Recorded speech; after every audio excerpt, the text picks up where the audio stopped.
Hi everyone, here with Peter Crockett from PD Australia, and we're talking today about the new program called Time to Lead. So I'm just going to ask Peter some questions about that, and I'm going to start with Peter. What is Time to Lead? What is the program about? Well, the Time to Lead program is a leader development program. It uses a blended learning approach. So rather than having just a one-off event, we incorporate face-to-face workshops, usually 2-day. We also have one-on-one coaching to help people apply the skills, the techniques, the strategies that they learn in the program. And then we also have some opportunities for online engagement as well, either through an online portal or through leadership webinars and blogs. So it's a 2-day totally immersive experiential program, isn't it? Oh yeah, look, very much, very hands-on, very scenarios based.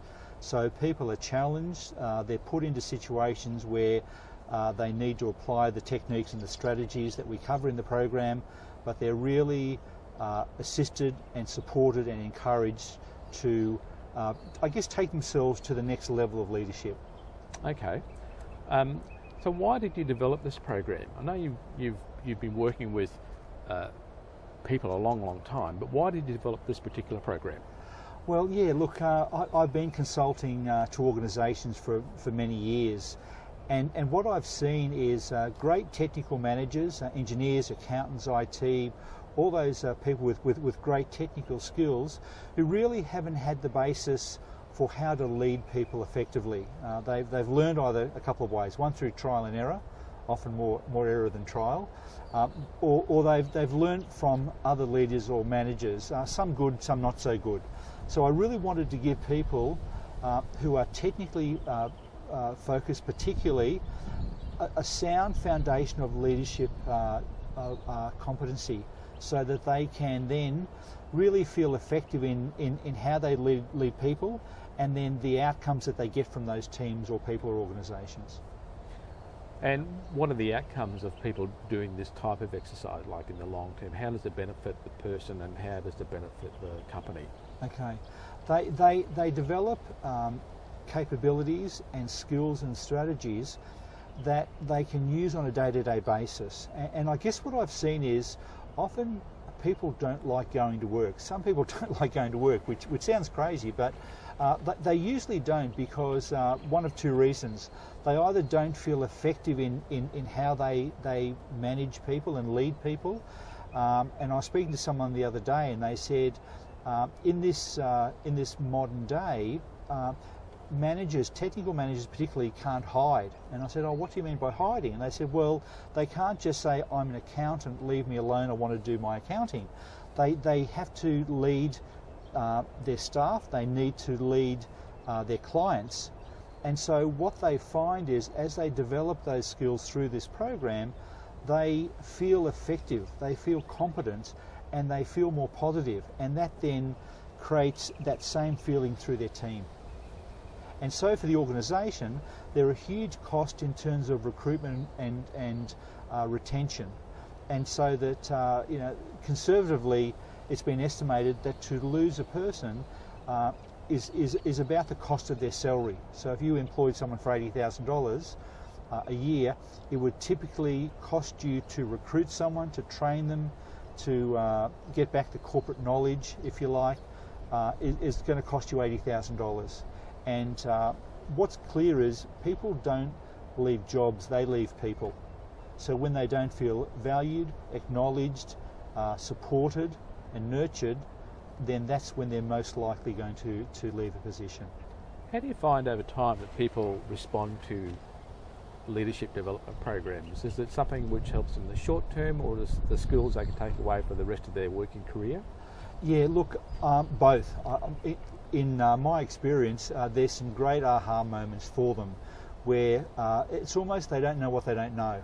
And they know they haven't been getting the results, they know that they haven't been leading their teams very effectively, and they're seeing that both in terms of their retention but also in terms of the productivity of their teams. And so in the short term, they are extraordinarily thankful actually for having some tools that they can use. In the long term, as they apply them, and we always have coaching as part of the program, because too often I've seen people go to a program, it's been a X day event, and they are then saying, okay, you're done, if you like, go off and do it. And to do that's very difficult. You know, we have to develop habits. And so with this program, because it's the blended learning, they actually get the skills, the tools, the strategies. They practice them, they get coached within the program, and then back in the workplace they're coached as well. So they actually develop an individual leader development program for themselves based on their experience and what they see that they need, and then they're supported to actually develop that and apply that within the workplace. So I would see this both valuable for leadership development, but also if a company is thinking about succession planning or building value into a business that makes it a saleable asset later on, this would be critical in my mind to be able to develop those leaders to take over the roles as and when they fall due, I suppose. Absolutely. You know, we call them emerging leaders. So, and typically, again, someone's thrust into a team leader role, even in an acting position, and they've been working in a team, they've been one of the team members, if you like, and suddenly they are now leading that team. And that's a really daunting situation for people. And so especially if they don't have skills. Well, that's it. I mean, apart from just the dynamics of the interaction within the team, not having the skills and the ability and therefore the confidence to carry that off is extremely difficult for them. Yeah. And I imagine stressful as well. Oh, hugely stressful, yeah. And actually part of the program, we also look at leadership resilience and actually give some really practical, hands-on strategies to develop their resilience as part of that. How do you define resilience? Resilience is the ability to manage and cope within challenging situations. So whether that be, we've often worked in, and we all do, work in situations of change, and so leading through change is an important aspect of that. But also just leading when you have challenging situations, challenging financial environments, challenging team members, to develop the strategies to actually to manage yourself and manage your emotion and manage as well as managing the team is very important. Yeah, I would think that would be the case. Do you find that generally people need the training, or is it something that, and that's a strange question, I know, but can the skills be developed by trial and error, or is it important to really go away and actually out of the local environment and actually sit through, in this case it's a 2-day training program, and sit through that training program. So what I'm asking, I suppose, the advantage of going and doing a 2-day course as to staying at work and just trial and error and just whatever. Look, certainly you can learn from trial and error, and I think I said at the start, often there's as much error as trial. I guess the issue with that is that there can be a tremendous financial cost to that, both in terms of lost staff, in terms of lost productivity, and in terms of lost sense of self. So when people don't feel they're effective, when they're trying things out, and as I said, also we lead clients as much as we lead team members. And so I don't know too many organisations who have the capacity to lose not only team members but also clients over a period of time. I mean, with a targeted investment, with the people that you believe are the future of your business and you want to retain, I think it's extraordinarily inexpensive investment.